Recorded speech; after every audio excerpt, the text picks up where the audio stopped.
Hello, नमस्कार दोस्तों, कैसे हैं आप सब। उम्मीद करेंगे सब बढ़िया चल रहा होगा। ठंड भी तेज है तो बचाव भी जारी है।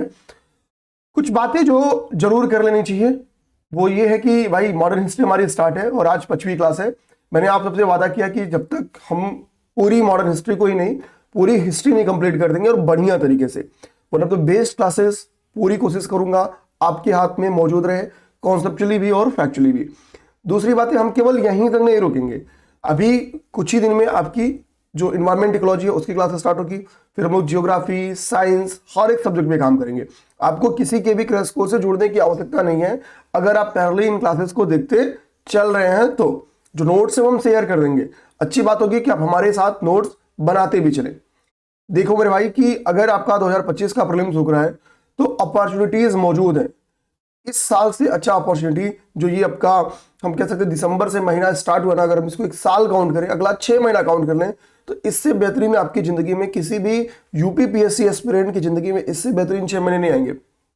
दिसंबर में आपको एक परीक्षा मिला, मतलब साल बीतते बीतते एक परीक्षा मिल गया आपको। अब इसके बाद से बस 90 दिन में आपको दूसरी परीक्षा मिलने वाली है। विश्वास रखो, 90 दिन के अंदर आप एक परीक्षा देने वाले हो। अगर आपको नहीं विश्वास है तो कैलेंडर आने देना। इसके बाद से उस 90 दिन के भीतर जब आप एक परीक्षा दोगे, इसके बाद से अगली परीक्षा के बीच में मैक्सिमम 1 महीने का टाइम पाओगे। यानी यहां से मेरे भाई 100 दिन, 100 से 110 दिन के अंदर आप 2 बड़ी परीक्षाएं देंगे और ये आपकी कैरियर डिसाइड करेगी। ठीक है, क्योंकि भाई बैक टू बैक 3 परीक्षाएं, एक और इन तीनों परीक्षाओं का अगर हम लोग सम्मिलित रिजल्ट देखें तो 2000 प्लस है। 2000 से ऊपर सीटों के रिजल्ट आएंगे और ये सारे रिजल्ट 1 ईयर में आपके कंप्लीट हो जाएंगे। मैंने हमेशा कहा कि जिसका यूपीपीएससी 2024 अच्छा गया उसकी दिवाली अच्छी बनेगी, और जिसका 25 अच्छा गया उसकी होली अच्छी बनेगी। 3-4 महीने के रिजल्ट में अंतर आएंगे, इससे ज्यादा अंतर नहीं आएंगे। और जिसने आरओ में बढ़िया कर लिया तो विश्वास मानो उसकी भी दिवाली अच्छी ही जाएगी, क्योंकि दिवाली तक तो आरओ भी फाइनल हो जाएगा आपका, इसमें कोई दो राय नहीं है। अगर आरओ का परीक्षा आपका मार्च लास्ट या अप्रैल फर्स्ट में भी करा लिया, अप्रैल एंड तक भी करा लिए, तो भी समझ जाना कि ये परीक्षा आपकी फाइनल हो जाएगी सितंबर लास्ट होते होते। तो लग जाओ, कमर कसने का समय है, कस लो। मैं अपनी तरफ से तैयार हूं, मैं जल्दी करंट अफेयर की क्लासेस भी स्टार्ट कर दूंगा। अपनी तरफ से थोड़ी भी गलतियां नहीं करूंगा। मेरा ये रिक्वेस्ट है कि आप सब भी ना करें, ठीक है। और स्टार्ट करते हैं। आज मैं एक क्वेश्चन से क्लास स्टार्ट करूंगा। पहले देखता हूं कि आप लोग उस क्वेश्चन का आंसर करते हो या नहीं करते हो, ध्यान देना, ठीक है। बहुत ध्यान से क्वेश्चन का आंसर करना। तो statement number 1 statement based question रहेगा और स्टेटमेंट के ऑप्शंस आपको पता है, केवल एक सही, दोनों स्टेटमेंट सही, इनसे कोई नहीं, केवल एक में, या तो पहला या तो दूसरा, ठीक है। आपको कमेंट करना, ऑप्शन नहीं लिखूंगा। पहला स्टेटमेंट कि संभाजी के दरबार में, ठीक है, संभाजी जिनका ड्यूरेशन है 1680, 1680 से इनका ड्यूरेशन है 89। तो संभाजी हमको पता है शिवाजी के सक्सेसर थे, और पहले सक्सेसर कौन थे? शिवाजी के पुत्र थे संभाजी। के दरबार में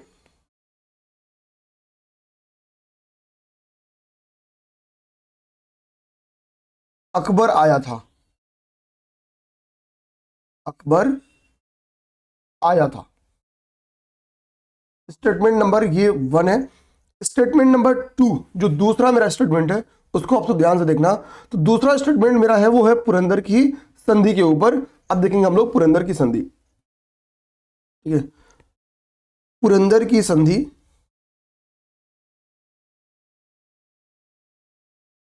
वर्ष 1776 में माधव नारायण राव और वॉरेन हेस्टिंग्स के बीच में हुई थी, ठीक है। और वॉरेन हेस्टिंग्स के बीच हुई थी। ये दो स्टेटमेंट है। और इसका ऑप्शंस क्या है? तो भाई ऑप्शन नंबर ए, चलो मैं लिख देता हूं, केवल एक। ऑप्शन नंबर बी लिख देता हूं, केवल दो। जो सही स्टेटमेंट बताना है केवल दो। ऑप्शन नंबर सी लिख देता हूं, बोथ, ठीक है। और ऑप्शन नंबर डी लिख देता हूं, इनमें से कोई नहीं, इनमें से कोई नहीं, नन ऑफ द एबव, ठीक है।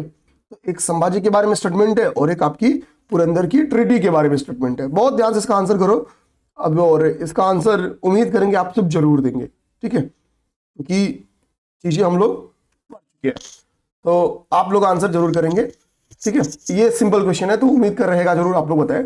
आप लोग आते हैं आज के टॉपिक अपना स्टार्ट करते हैं। हमारा टॉपिक क्या है कि हमने शिवाजी को खत्म, मतलब का जो पोर्शन है वो खत्म हो गया है। हमने देख लिया था शिवाजी की पूरी टॉपिक, शिवाजी का एडमिनिस्ट्रेशन देख लिया था, शिवाजी की आरंभिक विजय देख लिया था, शिवाजी के संघर्ष देख लिया था। अब हमारी बारी आती है शिवाजी के सक्सेसर्स को देखने की, ठीक है। वेरी इंपॉर्टेंट टॉपिक है, और जितनी बार शिवाजी से क्वेश्चन नहीं बन के आएगा उसका दोगुना टाइम क्या है शिवाजी के सक्सेसर से क्वेश्चन बन गया है, क्योंकि मराठा तो वैसे ही इंपॉर्टेंट टॉपिक है किसके लिए, यूपीपीएससी के लिए, बहुत इंपॉर्टेंट टॉपिक्स में से एक है। तो शिवाजी के सक्सेसर में जाओगे तो शिवाजी के पुत्रों में 2 पुत्रों ने गद्दी पाई, ठीक है, यानी हम लोग कह सकते हैं मुगल साम्राज्य के एम्परर के तौर पे, शासक के तौर पे, सॉरी मराठा के शासक के तौर पे संभाजी और राजा रामा थे। ये दोनों लोग शिवाजी के पुत्र हैं।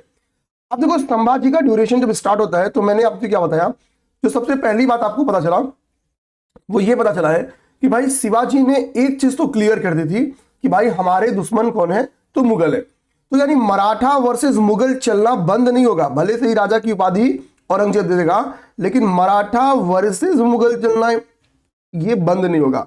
और ध्यान देना बाद में जब यही मुगल खत्म हो जाएंगे ना, क्योंकि अभी दिक्कत क्या है कि भारत में 3 पावर्स हैं पैरेलली, एक पावर और जन्म ले रही है और वो पावर कौन है, अंग्रेज है, एक पावर और। लेकिन बात है कि अभी सर्वे सर्वा कौन है, तो सर्वे सर्वा तो मुगल है ही है। दिक्कत यह है कि मुगलों का विकल्प कौन बनेगा। तो 1707 में जब औरंगजेब निपटेगा ना तो फिर मुगल क्या करेंगे, डिक्लाइन करेंगे। अब 2 के हाथ में ताकत थी, मराठा के हाथ में भी पूरी ताकत थी, ये चाहते तो मुगल का विकल्प बनते, और अंग्रेज के हाथ में भी पूरी ताकत थी। लेकिन सबसे ज्यादा जो अपॉर्चुनिटीज थी वो मराठा के पास थी। कहा जाता था कि कटक से लेके अटक तक मराठा के घोड़े बिना रोक टोक के घूमते थे, जिस जलाशय में मन करे वहां पे पानी पीते थे और कोई उनको रोकने वाला नहीं था। मराठाओं में ऐसे ऐसे सरदार आते हैं कि महज 100 से 150 लोग की टुकड़ियां लेके कहीं भी युद्ध करने निकल जाते हैं, क्योंकि उनको पता था कि अगर इस छोटी सी टुकड़ी को हरा देंगे ना तो इतनी बड़ी टुकड़ी आगे हराने के लिए कि कांप जाएगी धरती। ये दबदबा था मराठाओं का। लेकिन जो इनकी पॉलिसीज थी उस पॉलिसीज ने मित्र से ज्यादा शत्रु को जन्म दिया। और जब मौका मिलेगा कि मित्रवत साथ दिया जाए इनके पड़ोसी राज्यों द्वारा, तो कोई पड़ोसी राज्य इनका साथ नहीं देगा। और यह शिवाजी की रणनीति से भी इतना काम करेंगे।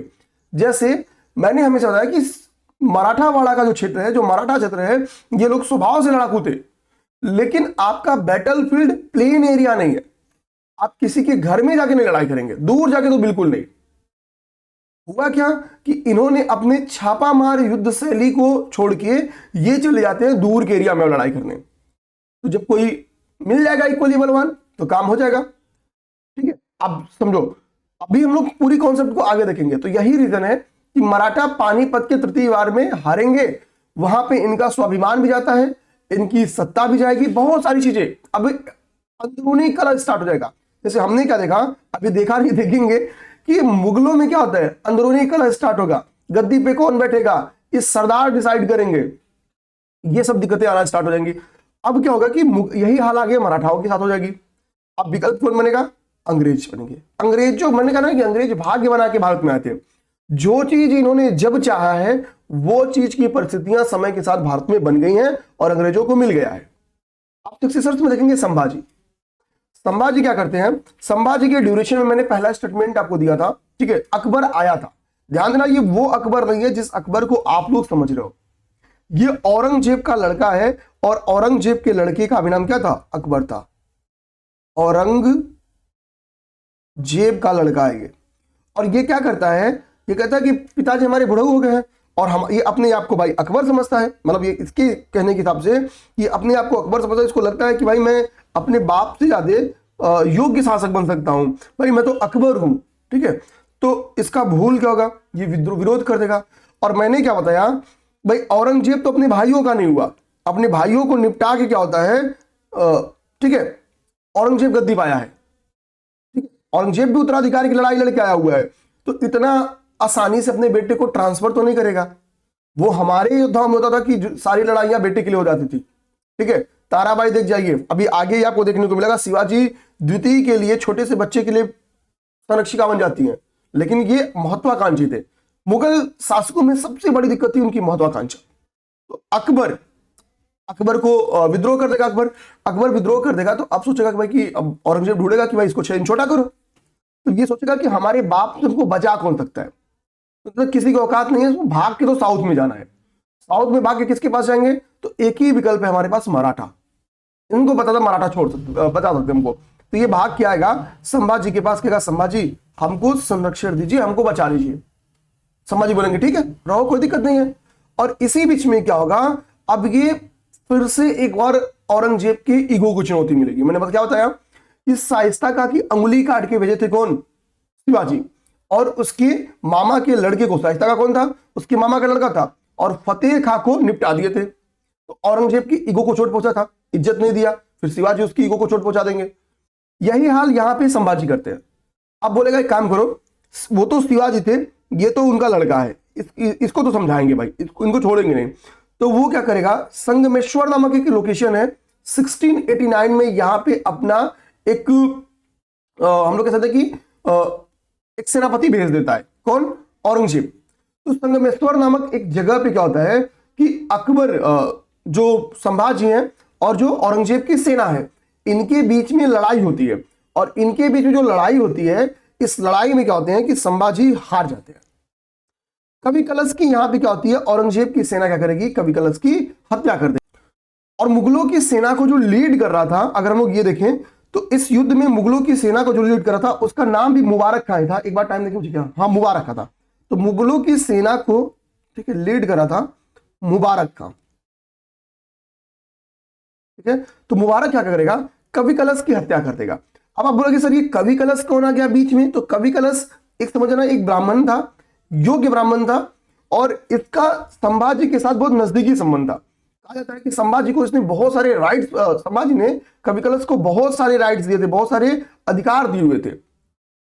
इसकी तूती बोलती थी संभाजी के ड्यूरेशन में। तो क्या होगा, ये संभाजी के ईगो को चोट पहुंचाएगा, कवि कलश की हत्या कर देगा। और कवि कलश की नहीं हत्या करेगा, कवि कलश के पूरे परिवार की हत्या कर देगा मुबारक खां। और यही नहीं, साहू जी को क्या करेगा, बंदी बना के लेके चला जाएगा। साहू जी को बंदी बना के लेके चला। साहू जी कौन थे, तो पुत्र थे। तो साहू जी क्या हो गए, यहां पे साहू जी हो जाएंगे अब अरेस्ट, गिरफ्तार। अब ये कहां चले जाएंगे, ये मुगल दरबार चले जाएंगे। समझना बात को। तो ये होती है संभाजी के ड्यूरेशन में इंपॉर्टेंट बात। ये युद्ध जो आपके संगमेश्वर का लड़ाई है, इसको नोट डाउन करना है। देखो मराठा ड्यूरेशन की जितनी युद्ध है और जितनी संधियां हैं, इतनी संधियां आपको किसी ड्यूरेशन में देखने को नहीं मिलेंगी। इसका एक क्रम मैं लास्ट में जरूर बता दूंगा, या अगर आज की क्लास लंबी खिंच जाएगी तो मैं कल स्टार्ट इसके इंट्रो से कर दूंगा, एक पास नोट करा दूंगा, आप लोग उसको ध्यान से कर जाना, क्वेश्चन बन के ही आएगा। ठीक है, अब संभाजी के बाद से अगली बारी आती है आपकी राजाराम की। राजाराम भी मैंने बताया कि शिवाजी ने 7 शादियां की थी। ठीक है, तो राजाराम बनते हैं गद्दी पे। ठीक, राजाराम के भी समय में सबसे टफ जो ड्यूरेशन आता है वो किसका आता है, वो मुगलों से ही इनको चुनौती मिलती है। ठीक है, एक सेनापति है जुल्फिकार खां, जैसे ऊपर मुबारक खां ने देखा, अब एक सेनापति की बारी आती है, उस सेनापति का नाम था जुल्फिकार खां। आप लोग नोट कर लेना। जुल्फिकार खां क्या करेगा, राजाराम को चैलेंज करेगा।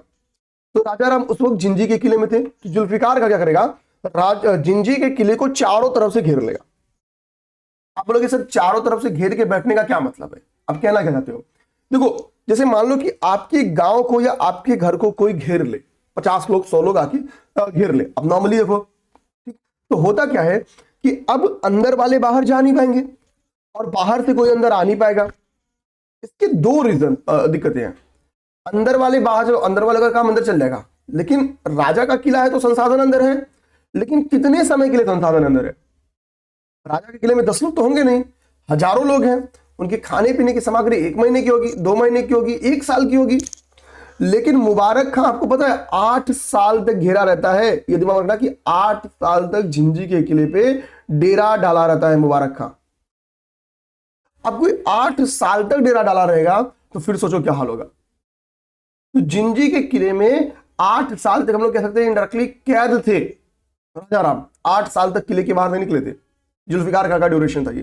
तो जिंजी के किले वाली जो घटना है ये दिमाग रखना किसके ड्यूरेशन की है, तो ये राजा राम की। अच्छा जुल्फिकार का आप बोलोगे कि अटैक कब हुआ, तो जाहिर सी बात है कि 1700 इनका अंतिम ड्यूरेशन है। देखो यहाँ पे जिन, ठीक है, इसी में से 8 साल ये जेल में थे, मतलब 8 साल किले में थे, तो 8 साल इसी में से माइनस कर दो, तो जुल्फिकार का अटैक पता चल जाएगा आपको। ठीक है, यहाँ पे लिख लो 8 ईयर, 8 ईयर ऐसे नोट कर लो आप लोग, तो आपको पता चलेगा जिंदगी के किले में 8 साल तक थे। अच्छा इतना ही नहीं, राजा राम का ड्यूरेशन जो है, देखो हमने अष्टप्रधान के बारे में पढ़ा। अष्टप्रधान का थे कि भाई प्रमुख सचिव थे, शिवाजी के प्रमुख सचिव थे, ध्यान देना। तो उसी तरीके से उन्हीं अष्टप्रधानों के ऊपर एक इन्होंने पोस्ट क्रिएट किया, उस पोस्ट का नाम था प्रतिनिधि। प्रतिनिधि नामक इन्होंने एक न्यू पोस्ट को जनरेट किया, एक नया पोस्ट क्रिएट किया। ठीक है, और इस पोस्ट पे पहली बार जो शख्स विराजमान होता है उस शख्स का नाम था प्रहलाद निराजी। ठीक है, प्रहलाद निराजी। ये पीटी में क्वेश्चन बन के मेरे भाई आ सकता है प्रीलिम्स में, तो वेरी इंपॉर्टेंट है, दिमाग में आप लोग रखिएगा इस बात को। तो प्रतिनिधि नामक एक नए, क्योंकि शिवाजी एडमिनिस्ट्रेशन पे, मराठा एडमिनिस्ट्रेशन पे क्वेश्चन आएगा, तो प्रतिनिधि नामक एक नए पद का सृजन किसने किया, तो वो राजा राम ने किया था, और पहली बार इसमें प्रहलाद निराजी थे, और ये अष्टप्रधान के ऊपर थे, अष्टप्रधान के भी ऊपर थे। ठीक है, ठीक, अष्टप्रधान के ऊपर थे। चल इसको नोट कर लिए, यानी हम लोग कहते हैं अब ये 9 प्रधान, मतलब अष्टप्रधान का एक्सपेंशन हो रहा है, अब 9 प्रधान हो गए। ठीक है, अष्ट की जगह पे। इसके बाद से राजा राम की जब डेथ होती है, तो राजा राम के एक अल्पवयस्क पुत्र रहते हैं, 4 साल का एक पुत्र रहे, उस पुत्र का नाम है शिवाजी, शिवाजी द्वितीय। ठीक है, अब 4 साल का बच्चा है भाई, उत्तराधिकार के नियम से गद्दी पे तो आ गया, लेकिन करेगा बेचारा क्या। तो इनकी माता जी बड़ा योगी रहती है, सॉरी माता जी बड़ा योगी, मतलब ताराबाई एक योग्य शासिका थी। ऊपर मुगलों से अटैक चल रहा है, संभाजी ने भी झेला, राजा राम ने भी झेला, अब शिवाजी द्वितीय भी झेलेंगे, यानी ताराबाई भी झेलेंगे, क्योंकि यहाँ पे ताराबाई क्या है, ताराबाई संरक्षिका है, संरक्षिका है। ताराबाई भी मुगलों के नाक में दम कर देती हैं। अब होगा क्या, ये ड्यूरेशन है 1700 से 1707। 1707 में हमको पता है, यानी ये काल किसका है, औरंगजेब का काल है। 1707 में ही औरंगजेब निपट रहा है। ठीक, तो 1707 में घटना क्या देखने को मिलती है कि जिस साहू जी को यहाँ पे बंदी बनाया गया, अरेस्ट किया गया है, किसके द्वारा, मुबारक खां के द्वारा। होगा क्या, 1707 में मुगलों की जो राजनीतिक परिस्थिति है वो बदल रही है, मुगलों की जो राजनीतिक परिस्थिति है वो बदल रही है, और औरंगजेब के मृत्यु के बाद क्या होता है, वहां पे उत्तराधिकार की लड़ाई शुरू हो जाएगी, और जब उत्तराधिकार की लड़ाई शुरू हो जाएगा तो होगा क्या, उस उत्तराधिकार की लड़ाई में एक पर्सनालिटी जो विजयी होगा, और वो पर्सनालिटी का नाम क्या है, मोहम्मद आजम।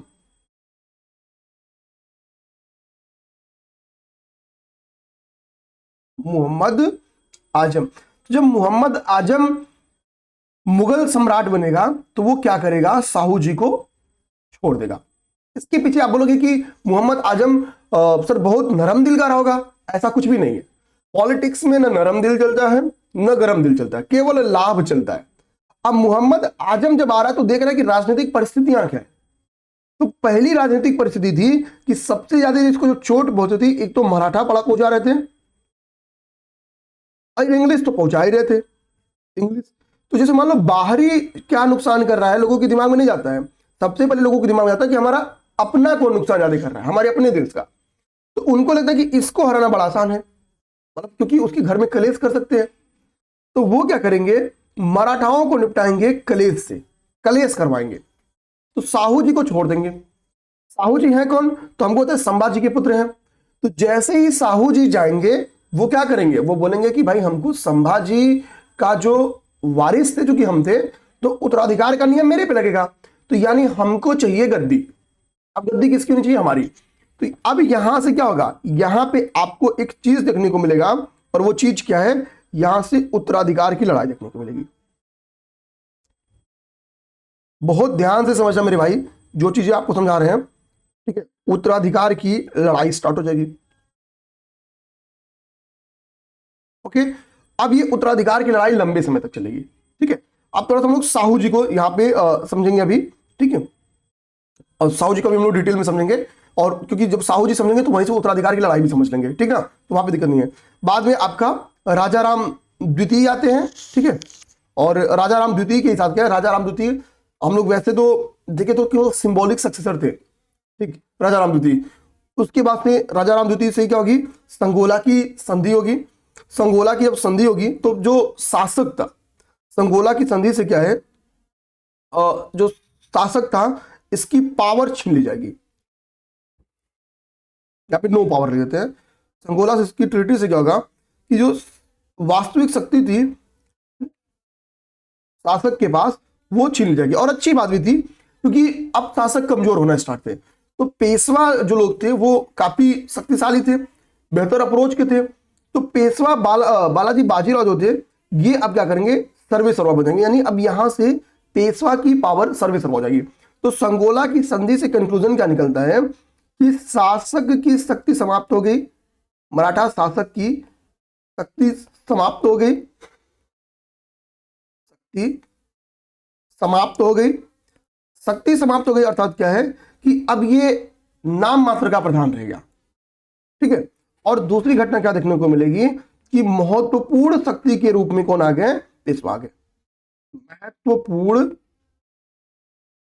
शक्ति के रूप में यहां पे स्टेब्लिश हो जाएंगे कौन, पेशवा। ये कहानी बन के आ जाएगी मराठा राज्य के अंदर, मराठा राज्य के अंदर। ओके, तो अब तक जो लड़ाई चल रही है कि हमको मतलब अच्छी लड़ाई क्या है कि हमको मराठा का शासक बनाना है, मतलब मराठा राज्य का शासक बनना है साहू जी में और ताराबाई में, ठीक है। तो ये लड़ाई चल रही थी। अभी आगे चल के पेशवा के लिए लड़ाई चालू होगी कि हमको पेशवा बनना है, हमको पेशवा बनना है, ठीक है, ये समझना। तो हमने संगोला की ट्रीटी समझ ली। तो अब हम लोग जो राजा राम देखेंगे तो वहां पे संगोला की ट्रीटी नहीं देखेंगे। ओके, साहू जी को हम लोग पढ़ते हैं, साहू जी पेपर में आ सकते हैं क्वेश्चन। सक्सेसर्स तो हमने देख लिया, सक्सेसर्स को आपको याद करना रहेगा मेरे भाई, ये दिमाग में रखना, छोड़ना मत। हम लोग देखेंगे साहू जी को, तो साहू जी को बहुत ध्यान से देखते हैं। एक चीज तो मैंने पहले ही बताया कि भाई मोहम्मद आजम ने क्या किया, इनको कैद से आजाद कर दिया, कैद से आजाद किया।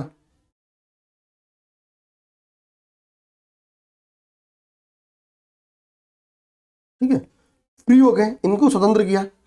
अब स्वतंत्र होते ही क्या होगा, मैंने आपसे बताया कि तारा बाई के साथ इनका उत्तराधिकार की लड़ाई शुरू होगी। तो जो उत्तराधिकार की लड़ाई, जो आप सोचिए अपने ही परिवार में एक युद्ध होता है जिसको हम लोग कहते हैं खेड़ा का युद्ध। खेड़ा के मैदान में 1707 में दोनों लोग भिड़ जाएंगे। और आजम की इच्छा भी यही थी, वो कहता जाके आप अपनी गद्दी पकड़िए, हम आपको नहीं कैद करना चाहते हैं। तो खेड़ा का युद्ध किसके किसके बीच में हुआ, तो साहू वर्सेस, साहू वर्सेस कौन, और ताराबाई। फैमिली लड़ाई हो गई। अब सोचो, जो मराठा दूसरे को लड़ा रहे हैं, अब घर में युद्ध हो रहा है, परिवार के लोग एक दूसरे के आमने सामने तलवार रखे आगे। ठीक है, अब देखो, हालांकि इस लड़ाई से कुछ हल तो निकलता नहीं है। जो हल निकलता है इसके बाद से एक ट्रीटी होगी, आगे चल के एक वरना की ट्रीटी। इस लड़ाई के बाद होता क्या है कि दो केंद्र बन जाएगा। एक केंद्र बनता है आपका सतारा और एक केंद्र बनेगा कोल्हापुर। ठीक है, एक केंद्र क्या बनेगा, एक केंद्र आपका बनता है सतारा और एक केंद्र आपका बनेगा क्या, कोल्हापुर। ये क्या है, ये मुगल साम्राज्य के जो अब तक एक केंद्र थे वो दो केंद्र हो जाएंगे। साहू जिस केंद्र पे रहेंगे वो सतारा। ठीक है, यानी मुगल का डिवीजन हो रहा है, सॉरी मराठा का डिवीजन हो रहा है। मराठाओं में अब एक केंद्र नहीं रहेगा, मराठा के अब दो केंद्र हो जाएंगे, सतारा और कोल्हापुर। सतारा में साहू जी का शासन चलेगा और कोल्हापुर में ताराबाई यानी शिवाजी द्वितीय का शासन चलेगा। अब देखो, अब एक ही परिवार में दो केंद्र, अब दो मराठा हो गए। अब दिक्कत की बात क्या है भाई, अच्छी बात तो है नहीं है। अभी अच्छी बात नहीं है तो कंक्लूजन निकलेगा। ताराबाई किसको संरक्षण दे रही थी, तो ताराबाई संरक्षण दे रही थी अपने पुत्र शिवाजी द्वितीय को। ठीक है, शिवाजी द्वितीय को। शिवाजी द्वितीय के इस बीच में क्या होती है, डेथ हो जाती है और शिवाजी द्वितीय की जगह संभाजी द्वितीय गद्दी पाते हैं। ये जो आपके राजा राम थे उनकी दूसरी पत्नी से जन्म लेते हैं। ठीक है, तो शिवाजी द्वितीय के बाद से क्या होते हैं, भाई संभाजी द्वितीय गद्दी पे आएंगे, संभाजी द्वितीय, समझना बात को। तो अब शिवाजी द्वितीय निपट गए तो संभाजी द्वितीय आ जाएंगे। संभाजी द्वितीय ने यहाँ पे बुद्धिमानी क्या दिखाई, उन्होंने बोला कि यार कि ये दो केंद्र तो नहीं बना चाहिए, क्योंकि हम लोग फिर अपने में झगड़ा करते रहेंगे, तो एक काम करो, एक ट्रीटी करते हैं, किसके साथ, साहू जी के साथ। तो वरना की ट्रीटी होगी किसके बीच में, तो अब शिवाजी तो है नहीं, संभाजी है, तो संभाजी, चंद्रा यहां पे देखो संभाजी है, तो संभाजी और साहू के बीच में क्या होगा, एक वरना की संधि होगी। तो आपके हो गए साहू, साहू एंड और, ठीक है, संभाजी द्वितीय के बीच में, संभाजी द्वितीय के बीच में वरना की क्या होगी, संधि होगी। और इससे क्या होगा कि सतारा और कोल्हापुर के बीच में एक समझौता हो जाएगा, फिर दोनों लोग मिलजुल के काम करना स्टार्ट हो जाएंगे, यानी इनके बीच में जो मतभेद था वो मतभेद समाप्त हो जाएगा।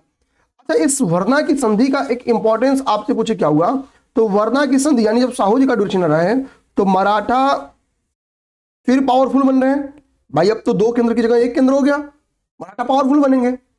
अच्छा, इतना ही नहीं, मैंने आपसे बोला कि यहाँ पे प्रतिनिधि नामक एक नए पोस्ट का गठन किया था, किसके द्वारा, राजा राम जी के द्वारा। तो एक नए पोस्ट का गठन करते हैं आपके साहू जी भी, जिसको हम लोग कहते हैं सेना कार्तिक, क्योंकि इस वक्त क्या है, पुनर्गठन बड़ा जरूरी है।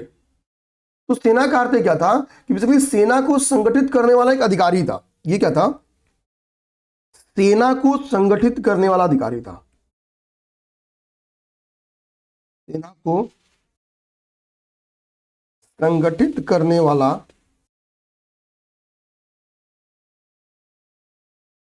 अधिकारी था। यह एक नए पोस्ट का क्या होता है कि सेना कार्ते नामक एक नए पोस्ट का साहू जी के द्वारा गठन किया जाता है, जो कि जिसका मतलब क्या है, सेना को संगठित करने वाला अधिकारी। और इसी सेना कार्ते के पद पर जो महत्वपूर्ण पर्सनालिटी बैठती है, जो पूरी की पूरी हम देखेंगे कि कहानी ही बदलेंगे, ठीक है। सबसे महत्वपूर्ण पेशवा नाम है बालाजी विश्वनाथ, बालाजी विश्वनाथ वेरी इंपॉर्टेंट पेशवा, ठीक है। ठीक है, आगे चल के क्या बनेंगे, आगे चल के देखेंगे कि ये पेशवा भी बनते हैं, आगे चल के पेशवा बनेंगे, ठीक है। तो हमने क्या किया कि भाई पूरी के पूरे शिवाजी के सक्सेसर्स को देखा। उम्मीद करेंगे जो शिवाजी के सक्सेसर थे, ये कहानी आपको समझ में मेरे भाई आई होगी। शिवाजी के सक्सेसर में क्रम भी आप लोग समझ गए, इनके बीच में जो लड़ाइयां हुए, हमने देखा कि शिवाजी के सक्सेसर में सबसे इंपॉर्टेंट बात क्या देखने को मिली कि उत्तराधिकार की लड़ाई स्टार्ट हुई आपके 1700 के 7 के बाद से उत्तराधिकार की लड़ाई स्टार्ट होती है, ठीक है। और ये उत्तराधिकार की लड़ाई कब खत्म हो रही है, कि उत्तराधिकार की लड़ाई आपकी खत्म हो रही है वरना की संधि 1731 में।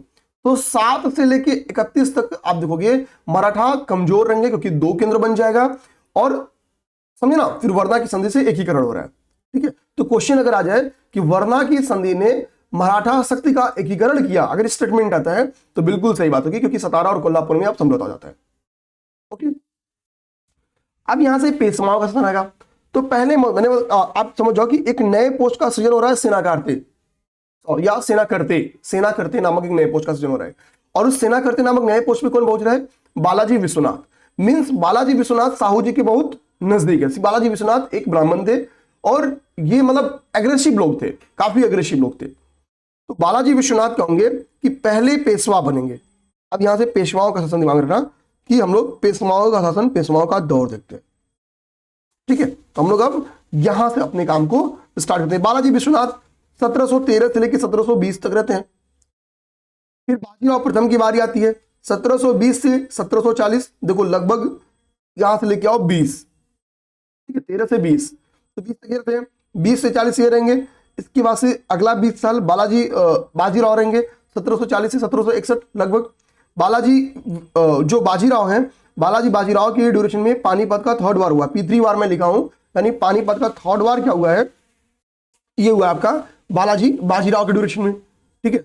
बाजीराव के ड्यूरेशन में उनको पता कि पानीपत का थर्ड वार क्या होगा कि ये मराठा हार जाएंगे, अहमद शाह अब्दाली के साथ होता है। मराठा को पराजय का सामना करना पड़ेगा। डिटेल में हम लोग देखेंगे पानीपत का थर्ड वार, आप परेशान मत होना। लेकिन इस लड़ाई में क्या होना, डायरेक्टली देखेंगे कि बाजीराव ने पार्टिसिपेट नहीं किया था। तो चूंकि ये बीमार थे और इनको बड़ा मतलब होता है ना कि भाई कि आप हमेशा विजेता रहे, क्योंकि सर्वाधिक एक्सपेंशन इनके ड्यूरेशन में हुआ, तो इंसान बर्दाश्त नहीं कर पाता है, और 61 में इनकी डेथ भी हो जाती है। ठीक है, आफ्टर पानीपत इनकी डेथ भी हो जाती है। कहा जाता है कि सदमे को बर्दाश्त नहीं कर पाते हैं। माधवराव, क्योंकि इनका योग्य सेनापति और इनका बेटा दोनों इसमें खो देते हैं, और सबसे बड़ी की गरिमा चली जाती है। ठीक है, तो इसके बाद माधवराव आते हैं। माधवराव आएंगे तो माधवराव लंबे समय तक रहते हैं, 10 साल रहते हैं, और माधवराव बहुत हद तक, क्योंकि आप पानीपत का 3rd बार हार रहे हो, तो इसका 2 क्या रीजन होगा। अब आपकी अपनी आंख उठाना शुरू करें। जैसे मान लो आप जब प्रीलिम्स दे रहे हो, उम्मीद है लोगों की यार इसकी तैयारी बढ़िया है, मींस की प्रीलिम्स निकलेगा तो इसका रिजल्ट हो जाएगा, तो आपके इर्द गिर्द के लोग क्या करते हैं, आपसे होप रहेगी, लगेगा सारा हो जाएगा तो कौन दुश्मनी पाली, तो होगा क्या कि आपका साथ देंगे। जैसे प्री रुकेगा वो अपना मुंह खोल देंगे, सर ऊंचा कर लेंगे आपके सामने। यानी होगा क्या, अब इस बीच देखो कि माधवराव जब पानीपत का 3rd बार हारते मराठा, तो अपने जो लोग थे, जो अपने बगल वाले लोग थे, उनका सर कोई चौथ देने से मना करेगा, कोई सरदेशमुखी देने से मना करेगा, माधवराव आएंगे सबको टाइट कर देंगे। यानी फिर से मराठा स्टेब्लिश हो रहे हैं। लेकिन इसी बीच में 6 रोग से इनकी क्या होती है, मृत्यु हो जाती है। अब बताओ कि हम लोग 6 दिवस, हमारा 6 रोग का टारगेट कब तक है खत्म करने का, करेंट अफेयर से रिलेटेड कराओ इसको, चलो करेंट अफेयर से रिलेटेड कराओ। अभी हमने करेंट अफेयर में 6 रोग, अभी जितनी बाहर न्यूज में है करेंट अफेयर में बताओ, अभी आप लोग आईडीएसटी पढ़े हो, बताओ भारत का टारगेट बताओ। ठीक है, 6 रोग दिवस कब मनाया जाता है ये बताओ। ठीक है, अभी हमने एक उन्मूलन कार्यक्रम चलाया, उसका टारगेट कब से कब तक के लिए वो उन्मूलन कार्यक्रम चलाया है, किसके द्वारा वो कार्यक्रम स्टार्ट किया गया। ठीक है, द्रौपदी मुर्मू जी के द्वारा स्टार्ट किया गया, नरेंद्र मोदी जी के द्वारा स्टार्ट किया गया। ठीक है, 6 रोग के ऊपर एक डाटा आया है, कुछ कमेंट करो ताकि आपका रिवीजन हो जाए। नहीं हो पाए तो जाओ पलटो आई दृष्टि और 6 रोग देख लो। ठीक है, अब आते हैं हम लोग माधवराव के ऊपर। जब 6 रोग से इनकी माधवराव की मतलब दिक्कत होगी, खत्म हो जाएंगे, तो एक हिस्टोरियन है जिसका नाम है ग्रांट डफ। ग्रांट डफ एक बहुत बड़ी बात कहता है कि पानीपत के 3rd वार ने जितना नुकसान नहीं पहुंचाया, उससे ज्यादा 6 रोग से माधवराव की मृत्यु ने मराठाओं को नुकसान पहुंचाया।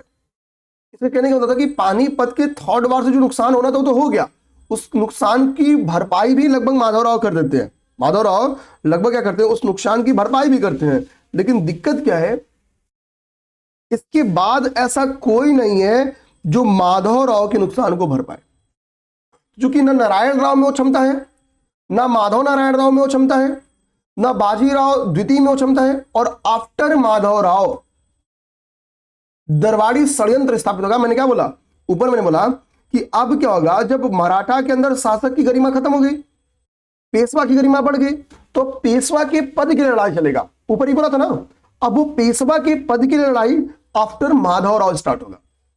इसी के लिए ग्रांट डफ कहता है कि जितनी क्षति पानीपत के तृतीय युद्ध से नहीं हुआ है, उससे ज्यादा क्षति माधवराव की मृत्यु से हुआ है। ओके, अब आते हैं, तो यहां पे हो गया इन्हीं माधवराव, और अगली पर्सनालिटी है नारायण राव। ये नाम थोड़ा सा मिला ना, तो इन दोनों लोगों के चाचा थे, जो कि अति महत्वाकांक्षी व्यक्ति था। अति महत्वाकांक्षी, इसके ऊपर ऐसे अगर मैं लिख दूं तो कोई दो राय नहीं है, अति महत्वाकांक्षी। अति महत्वाकांक्षी से मेरा तात्पर्य मेरे भाई ये है कि ये कुछ भी कर लेंगे। जो अति महत्वाकांक्षी व्यक्ति होता है ना, अति महत्वाकांक्षी, ये जब भी परिवार में अति महत्वाकांक्षी व्यक्ति आ जाए, किसी के भी परिवार में, तो ये पूरा परिवार बर्बाद करेगा, फिर अंत में खुद मरेगा। सबसे अंत में जिसकी मौत होती है वो अति महत्वाकांक्षी की होगी, नहीं होगी तो जरूर। दिक्कत क्या है, ये पूरा परिवार खा जाएगा।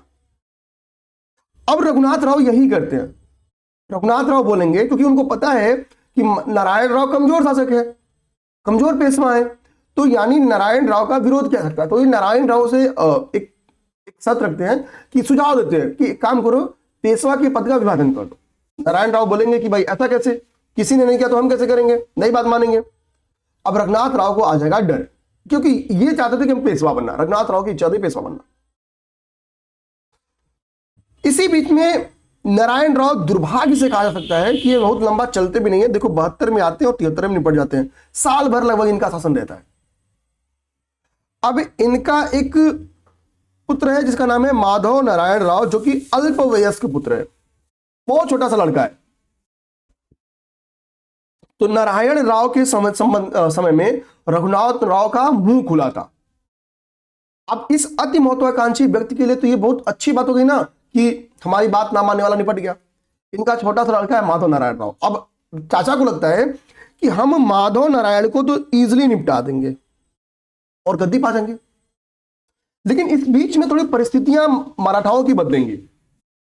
इस अति अल्प वयस्क पुत्र को, ठीक है, होता क्या है कि संरक्षक बन जाते हैं नाना फडणवीस। तो नाना फडणवीस की यहीं से एंट्री हो जाती है और माधव नारायण राव कैसे शासन चलाएंगे। भाई हमने देखा शिवाजी द्वितीय तो ताराबाई संरक्षिका थी, तो यहां पे संरक्षक कौन बन जाएंगे, नाना फडणवीस बन जाएंगे। अंतर बस ऐसा है कि नाना फडणवीस के द्वारा यहां पे एक काउंसिल बनाई जाएगी, जिस काउंसिल का नाम होगा 12 भाई काउंसिल। इस काउंसिल के हेड होंगे नाना फडणवीस और इसी काउंसिल की मदद से क्या होगा कि माधव नारायण राव की जो शासन व्यवस्था उसको चलाई जाएगी। यानी कहने का मतलब है नाना फडणवीस की एंट्री ने फिर से रघुनाथ राव की एम्बिशन को रोक दिया। अब ये रघुनाथ राव समझ भी आता कि मेरा दाल गलने वाला नहीं है, तो अति महत्वाकांक्षी व्यक्ति क्या करेगा, कहां भाग के जाएगा, दुश्मन का दुश्मन। यानी अब ये अपने परिवार से ही दुश्मनी पाल लिया, अब अपने परिवार के ही खात्मे के लिए कहां चला जाएगा, दुश्मन के पास। दूसरे दुश्मन कौन है, अंग्रेज है। जाएगा अंग्रेजों के पास, कहेगा कि भैया हमको बनाओ पेशवा और हमसे जो तुम चाहो वो तुम ले लो। और ये कहां पे आता है, इस समय एकीकृत अंग्रेज नहीं है, इस समय बंगाल के अंग्रेज, बंबई के अंग्रेज, मद्रास के अंग्रेज, 3 पावर है। वो अलग की बात है 1773 के रेगुलेटिंग एक्ट से क्या बनाती है कि बंगाल के गवर्नर को बंगाल का गवर्नर जनरल कहा जाएगा और शेष दोनों गवर्नर जनरल से ज्यादा पावरफुल कौन बन जाता है, बंगाल का गवर्नर जनरल बन जाता है। समझा बात को। तो ये बंगाल के गवर्नर जनरल के पास नहीं जाता है, ये कहां जाएगा भाई, मराठा वो तुरंत नीचे आएगा। तो बंगाल में बंबई था, तो बंबई वाले इंग्लिश के पास जाएगा, बोलेगा हमारा साथ दो, हमको पैसा बनाओ, हमसे जो सहूलियत चाहते हो वो तुमको हम दे देंगे। ठीक है, अब भाई यानी बॉम्बे के जो इंग्लिश थे, बॉम्बे के जो इंग्लिश थे,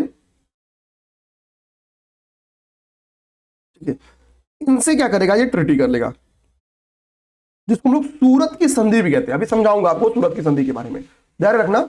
सूरत की संधि को एकदम ध्यान से समझते चलो, मजा आते चलेगा।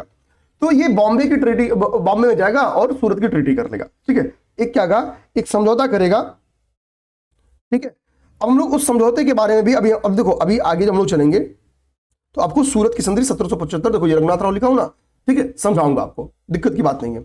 ये इनसे जाके क्या करेगा, ट्रीटी कर लेगा। अच्छा लो, ट्रीटी आपको यहीं पे समझा देता हूं कि ट्रीटी क्या होती है। हालांकि ट्रीटी समझाऊंगा तो फिर वो फर्स्ट वर्ल्ड वार समझाना पड़ेगा, वो फर्स्ट आंग्ल मराठा समझाना पड़ेगा, बस समझ जाओ। सूरत की संधि ये थी कि ये बंबई की अंग्रेजी सरकार के साथ मैंने समझा ही दिया है। ठीक है, फिर वो थोड़ा सा इंट्रो पहले खत्म कर लेने दो। अब इस बीच में क्या होगा, अब देखो ये ड्यूरेशन देखो, 1774 और यहां पे क्या हो रहा है, 96, यानी ये क्या हो रहा है, इस बीच में लगभग 20 साल का टाइम लग रहा है। 74 और 96, 22 साल हो गए। यानी जो माधव नारायण राव बच्चा था, अब बच्चा नहीं रहा, बच्चा बड़ा हो गया। अब जब बच्चा बड़ा हो गया तो बच्चा बड़ा क्या करेगा, जैसे मान लो कि मैं शासक हूं, फडणवीस जी हमारा शासन चला रहे हैं, अब मैं बड़ा हो गया हूं, तो हम छोटे थे तो भाई आप हमारे संरक्षक बन गए। यही हाल अकबर के समय में होगा। इस बार क्वेश्चन आया था ना बन के, सेम घटना होती है। तो अकबर तो वहां पे सक्सेस हो जाता है, लेकिन माधव नारायण राव सक्सेस नहीं होंगे। माधव नारायण राव फडणवीस से कहेगा कि चाचा जी अब आराम करिए, ये 12 भाई जो काउंसिल है इसको खत्म करिए और हमको पेशवा का स्वच्छंद पेशवा बनाइए, स्वतंत्र पेशवा बनेंगे। मैं रघुनाथ राव हो, बाजीराव उनके लड़के हो, मैं सबको संभाल लूंगा, आप निश्चिंत रहिए। लेकिन नाना फडणवीस की भी इच्छा थी भाई, 20 साल तक असलियत में पेशवा नाना फडणवीस, कहने के लिए माधव नारायण, तो भाई टकराव तो होगी। बात फडणवीस नहीं मानेंगे। अब ये रघुनाथ राव की तरह माधव नारायण राव नहीं था, ये गुस्से में आकर सुसाइड कर लेगा। अब सोचो कि माधव राव की बात से क्या पेशवाओं की हाल हो रही है। अब ये पेशवा एक ऐसा बनता है जो सुसाइड कर लेता है। इनके सुसाइड करते ही इसी रघुनाथ राव का एक लड़का था जिसका नाम था बाजीराव द्वितीय। अब सोचो, जिसका जैसा बाप वैसा बेटा, बाप अति महत्वाकांक्षी तो बेटा भी अति महत्वाकांक्षी बनेगा, अति महत्वाकांक्षी बनेगा। ओके, क्योंकि बाजीराव द्वितीय जब गद्दी पे आता है, अभी मैं जब अंदर पढ़ाऊंगा तो इसके आने के पहले ही क्या होता है मेरे भाई, इसके आने के पहले ही ऊपर अभी समझाऊंगा कहां पे, ठीक है। अभी आपको दिखाऊंगा कि होता क्या कि कई सारे जो सरदार थे, उन सरदारों का जन्म हो जाता है, जैसे जिनको हम लोग कह सकते हैं कि कई सारे मराठा सरदारों का जन्म हो जाता है। किसके ड्यूरेशन आ जाते हैं, तो मैं अभी आपको यहां एक चीज दिखा रहा हूं, बाजीराव प्रथम। बाजीराव प्रथम का ड्यूरेशन आते आते क्या है कि मराठा, यहां पे देखो बाजीराव प्रथम, यहां से यहीं पे क्या होता है, कुछ सरदार मराठा साम्राज्य के अंतर्गत कई सारे सरदार, जैसे इंदौर, ग्वालियर, ठीक है, इन सभी जगहों पे क्या लगभग 4 सरदारों का, बड़े बड़े जो सरदार थे, पावरफुल सरदार थे, वो लगभग अपना क्षेत्र अलग कर लेते हैं। हालांकि सिंबॉलिक तौर पे वो अलग होते हैं, पेशवा का ही शासन रहता है, लेकिन जब पेशवा कमजोर होंगे तो खुद को अलग कर लेंगे। समझना मेरी बात को, देखो यहां भी आगे समझाऊंगा आपको, यहां देखो, ठीक है। बाजीराव प्रथम, तो बाजीराव प्रथम के ड्यूरेशन में क्या हो रहा है कि कुछ प्रमुख सरदारों का जन्म हो रहा है, जैसे बड़ौदा के गायकवाड़, ग्वालियर के सिंधिया, नागपुर के भोसले, इंदौर के होलकर, ये क्या करेंगे, इनका जन्म हो रहा है। तो मान लो कि होता क्या कि घर में कोई पावरफुल इंसान आ जाता है, पावर के अंदर पावरफुल, जैसे मान लो आप एकीकृत परिवार में हो, मान लो भले आप किसी एकीकृत परिवार में सक्षम हो, ठीक है, एकीकृत परिवार में हो, लेकिन मान लो भले परिवार सक्षम हो, केंद्रीकृत परिवार हो, अब क्या होगा, मान लो आप पीसीएस बन गए, तो आपको क्या लगेगा कि भाई कि मेरी तो पावर बढ़ गई, अब मुझे तो सेपरेट रहना पड़ेगा, पैसा वैसा अपना बचा के रखना है। तो आप क्या करोगे, अपने परिवार को समर्थन देना थोड़ा बंद करोगे, आप खुद क्या करना स्टार्ट कर दोगे अपने क्षेत्र के लिए, अपने लोगों के लिए। यही बड़ौदा, ग्वालियर, नागपुर, इंदौर में होगा। ये लोग मतलब अब क्या होंगे, ये बड़ौदा के मराठा हो जाएंगे, गायकवाड़ मराठा, सिंधिया मराठा ग्वालियर में क्षेत्र में हो जाएंगे, ठीक है, भोसले मराठा नागपुर वाले क्षेत्र में हो जाएंगे, इंदौर मराठा होलकर वाले क्षेत्र में हो जाएंगे। ये यानी अब यहां से आपको विकेंद्रीकरण स्टार्ट हो जाएगा, विकेंद्रीकरण की शुरुआत थी। लेकिन किसी का मुंह ज्यादा नहीं खुलेगा, क्यों, क्योंकि अब समझ रहे हो ऊपर कौन है, बाजीराव। दिक्कत कहां से स्टार्ट होती है मेरे भाई, दिक्कत आपको स्टार्ट होती है आफ्टर माधवराव, आफ्टर माधवराव, ठीक है। तो होगा क्या, बाजीराव द्वितीय कहेगा कि काम करो, जितने हमारे ये महत्वपूर्ण सरदार लोग हैं ना, पहले इनको छोटा करो। तो जिनसे जिनसे इनकी दुश्मनी रहेगी अपने घर में युद्ध कर देगा, और जब लतियाया जाएगा, मतलब जब हारने की स्थिति आ जाएगी, तो जान बचाने के फिर अंग्रेजों के पास भाग जाएगा, ठीक है। तो महत्वाकांक्षी लोगों का भाई वो पूरा खानदानी महत्वाकांक्षी निकल जाएगा, ठीक है। अब यानी हमको थोड़ा डिटेल में पढ़ाई स्टार्ट करनी होगी, तो हम स्टार्ट करते हैं बालाजी विश्वनाथ से। ध्यान देना, 42 मिनट की क्लास हो गई है, उम्मीद करेंगे आपको सक्सेसर समझ में आ गए होंगे, पेशवा समझ में आ गए होंगे, ठीक है। अब हमको यहां से बहुत कुछ बचा नहीं है, इसी घटना को थोड़ा सा एलोबोरेट करना है और आपका काम हो जाएगा। तो पहला हमारा टॉपिक स्टार्ट हो गया बालाजी। अभी हमारे पास हम लोग अभी 15-16 मिनट क्लास और ले सकते हैं, कोई दिक्कत नहीं है। हमारे पहले टॉपिक स्टार्ट हो गए बालाजी विश्वनाथ, हम लोग बालाजी विश्वनाथ को देखो। बालाजी विश्वनाथ के बारे में मैंने पहले बताया कि ड्यूरेशन किसका है, तो ये साहू जी का ड्यूरेशन है। और जब बालाजी विश्वनाथ गद्दी पे आते हैं, ठीक है, तो इस समय मुगल बादशाह कौन सा है, तो इसमें मुगल बादशाह है फर्रुखशियर। ध्यान रखना, मुगल बादशाह कौन सा है, तो इसमें जो मुगल बादशाह है उस मुगल बादशाह का नाम है फर्रुखशियर, ओके। और फर्रुखशियर को गद्दी पे कौन लेके आया है, तो फर्रुखशियर को गद्दी पे लेके आए हैं सैयद बंधु। हमने बताया था कि दरबारी षड्यंत्र इधर मुगलों में स्टार्ट हो गया है, ठीक है। सैयद बंधुओं के सहयोग से क्या होता है, फर्रुखशियर बैठता है। तो जैसे मैंने आपको ऊपर बताया कि भैया जब बड़ा हो जाएगा माधव नारायण राव, तो नाना फडणवीस से कहेगा कि हमको स्वतंत्र कर दो। यही हाल क्या होगा, फर्रुखशियर के साथ होगा। फर्रुखशियर शासक तो बन जाता है, लेकिन असली शासन कौन चलाते हैं, सैयद बंधु। क्या करना है क्या नहीं करना है, किसे समझौता करना है, किसे युद्ध करना है, सारे डिसीजन कौन क्या पद पाएगा, सब डिसीजन मौज मस्ती का डिसीजन फर्रुखशियर का, बाकी सारे डिसीजन एडमिनिस्ट्रेशन का सैयद बंधु का। यानी असली पावर किसके हाथ में आ जाएगी, सैयद बंधु को। अब फर्रुखशियर का अच्छा नहीं लगेगा इस बात को, वो सैयद बंधुओं के अगेंस्ट षड्यंत्र रचना स्टार्ट करेगा, कन्नी काटना स्टार्ट करेगा। सैयद बंधु समझ जाएंगे कि बेटा अब ये हमको चैन छोटा करने वाला है। इससे पहले कि फर्रुखशियर हमको चैन छोटा करे, हमको फर्रुखशियर को निपटा देना होगा। लेकिन अब ये इंटरनल कुछ करेंगे तो राजद्रोह में गए निपटाए जाएंगे। तो सैयद बंधु, पहली बात तो भाई सैयद बंधु जो सर हो रहा है, वो सैयद बंधु थे कौन, उनका नाम क्या था, बंधु मतलब भाई, तो भाई रहेंगे। एक का नाम था अब्दुल्ला अली और एक पर्सनालिटी का नाम था हुसैन अली। दो पर्सनालिटी यहाँ पे, एक पर्सनालिटी अब्दुल्ला अली और एक पर्सनालिटी हुसैन अली। अब ये लोग जाएंगे कहां पे कि चलो भाई देखते हैं अगला पावरफुल कौन है। तो मैंने पहले बताया अगला पावरफुल मराठा है।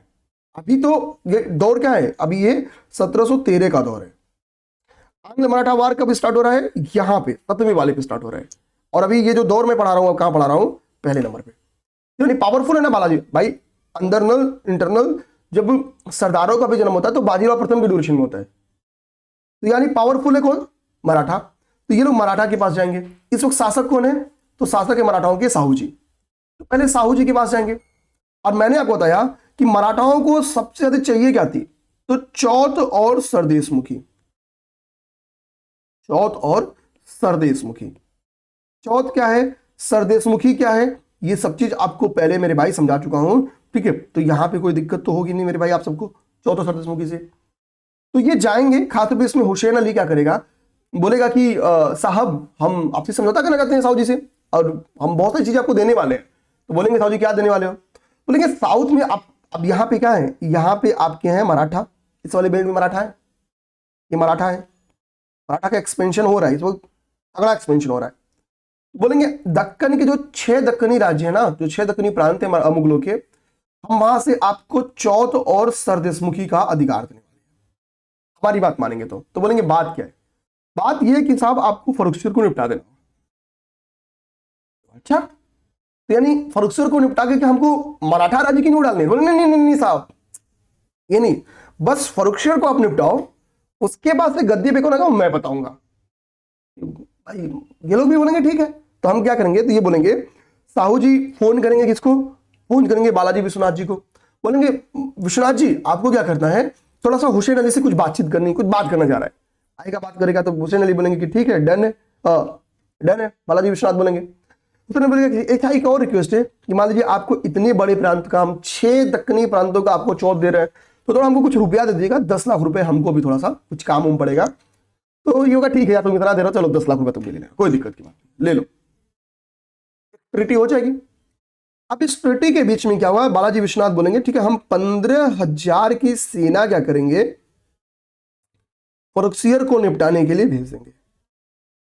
और ध्यान देना, मैंने आपको बताया है ये दौर वो है आगे चल के कि 150 की सेना लेके लोग पूरा क्षेत्र जीत लेते थे। बंगाल में 150 लोग के लेके गए थे, केवल जीत लेते बंगाल मराठा। अब सोचो, तो 15,000 की सेना जब जाएगी मराठाओं की ना, तो कांपेगा फर्रुखसियर। फर्रुखसियर को अपदस्थ करेंगे, पहले इसकी दोनों आंख फोड़ेंगे, फिर इसको निपटा देंगे। सीधे निपटाने की जगह पे पहले आंख फोड़ के निपटाएंगे। क्यों? अब किसी की हिम्मत ना ले सैयद बंधुओं से आंख दिखाने की। आंख दिखाता ना, तो सबसे पहले फर्रुखसियर का क्या होगा, आंख फोड़ा जाएगा, और फिर रफी उद दर्जात को बैठा दिया जाएगा। अब रफी उद दर्जात, अब बताओ क्या विरोध करेगा? इसको याद आएगा कि हम कैसे आए हैं, पता चले कि दोबारा किसी के दरबार में जाए लोग, 15,000 की सेना है, हमको अपदस्थ तो करेगी करेगी, पहले आंख फोड़ेंगे, फिर कान फोड़ेंगे, फिर दांत तोड़ेंगे, अंतिम में मारेंगे। तो रफी उद दर्जात जो सैयद बंधु कहेंगे बात मानेगा। हालांकि लंबे समय तक ये सब रहते नहीं है। तो जब रफी उद दर्जात को बैठाया जाएगा, तो भाई अभी ये समझौता जो 15 है 6 प्रांतों की चौथ सरदेशमुखी देने का, ये सैयद बंधु तो दे नहीं पाएंगे। ये देगा कौन? तो देगा तो मुगल का सरदार, कोई मुगल बादशाह देगा। जब रफी उद दर्जात बैठेगा तो ये क्या है, ये मुगल सम्राट हो गया, मुगल बादशाह हो गया। तो इससे बोलेंगे यार एक काम करो, दिल्ली में इसके साथ ट्रीटी करते हैं, क्योंकि अभी ये लोग कहां पे हैं, दिल्ली में। तो दिल्ली समझौता होगा। तो दिल्ली समझौता आप समझ में आ जाना कि यहां पे मराठाओं से भी एक दिल्ली समझौता का संबंध है। तो कल को दिल्ली समझौता आपसे पूछे, तो दिल्ली समझौता हम लोग बार बार समझते हैं गांधी इरविन पैक्ट को। ओके, दिल्ली समझौता 1719 में भी हुआ है, किसके किसके बीच में, तो ध्यान देना यहां पे, ठीक, ये हुआ है आपका दर्जात और मराठाओं के बीच में, ठीक है। और इसमें जो ये चीजें मिलनी थी, जो शर्त था, वो शर्त मिल जाता है। अब कहा तो एक इतिहासकार है, उन इतिहासकार का नाम है रिचर्ड टेम्पल। रिचर्ड टेम्पल नामक क्या है, एक इतिहासकार है। इन्होंने इस समझौते को मराठाओं का मैग्ना कार्टा क्या है, क्या कहा है, मराठाओं का मैग्ना कार्टा कहा है। ओके, तो ये हो गया आपका मराठाओं का मैग्ना कार्टा। ओके, अब बात आती है अगले पेशवा की। अगले पेशवा कौन है? अगले पेशवा आपके हैं बाजीराव प्रथम। अब समझना 20 से 40, ये और भी एग्रेसिव भाई, पुत्र तो उन्हीं के थे। तो मैंने कहा राजा राम का पुत्र राजा राम की तरह बनेगा, सॉरी ठीक है, और राजा राम नहीं, रघुनाथ राव, ठीक है, सॉरी हाँ मतलब बात वही है कि राजा राम का पुत्र तो राजा राम की तरह बनेगा, तो वो लोग उस वाले कॉन्सेप्ट आप लोग समझ जाना। यहाँ पे रघुनाथ राव बोला था, ठीक है। अब देखो, ठीक है, यहाँ पे ब्रेक करते हैं क्योंकि गाड़ी वाला आया घर से कचरा निकाल, क्लास के बीच में आवाज जाएगी, क्लास बाधित होगी। तो अभी हम लोग यहाँ पे ब्रेक करेंगे। पहले क्वेश्चन का आंसर, एक क्वेश्चन का आपको मिल ही गया होगा, मैंने जो क्वेश्चन दिया था आपका। दूसरे का आप लोग आंसर कमेंट करना, ये आंसर मैं आपको दे दूंगा, ठीक है, पूरा आंसर। तो पहला तो आंसर आपको मिल ही गया होगा, ठीक है, कि भाई कि पहला आंसर क्या था। दूसरा आंसर भी आपको मिल जाएगा, ठीक है। सूरत तक तो बोल ही दिया था, बस अगली ट्रिटी बोलनी थी, वो पुरंदर की संधि थी। तो ये माधव नारायण राव और वारेन हेस्टिंग्स के बीच में हुई थी, ये भी स्टेटमेंट सही है, ठीक है, ये भी स्टेटमेंट सही है। तो दोनों स्टेटमेंट सही है। कल हमको लगता है कि पहली आधी क्लास आपकी लगेगी, तो मराठी आधी क्लास भी नहीं लगेगी, हम लोग खत्म कर देंगे, मतलब आधी क्लास आधे घंटे, तो अराउंड 2.5 घंटे में आपके पूरे मराठा खत्म हो जाएंगे, ठीक है। तो वीडियो अच्छी लगी हो तो प्लीज वीडियो को लाइक कर लेना, चैनल को सब्सक्राइब कर लेना, दोस्तों में शेयर कर देना, और प्रीलिम्स की तैयारी करो जबरदस्त तरीके से। हमने प्रीलिम्स की टेस्ट सीरीज स्टार्ट कर दी है, करंट अफेयर जल्दी स्टार्ट कर देंगे। सारे सब्जेक्ट की जो क्लासेस है, डिटेल क्लासेस हैं, उसको हम फ्री, पहले हम लोग इस क्लास को क्रैश कोर्स में लेके आने वाले थे, बट हमने आप सबके लिए इसको फ्री लेके आए, ठीक है। तो सपोर्ट करो इस क्लास को, चैनल को सब्सक्राइब कर लो बढ़िया तरीके से, बट दोस्तों में शेयर कर दो ताकि सबकी तैयारी बढ़िया तरीके से चले। टेस्ट ज्वाइन करना हो तो आप ज्वाइन कर सकते हो, किसी भी चीज की जानकारी के लिए स्क्रीन पे नंबर भाग रहा है, ठीक है, उस पर फोन और मैसेज कर लेना। हाँ, डेली आंसर राइटिंग बैच भी चल रहा है, तो मेंस की भी पैरेलली अगर तैयारी करना चाह रहे हैं तो हमारे साथ जुड़ सकते हैं। जय हिंद।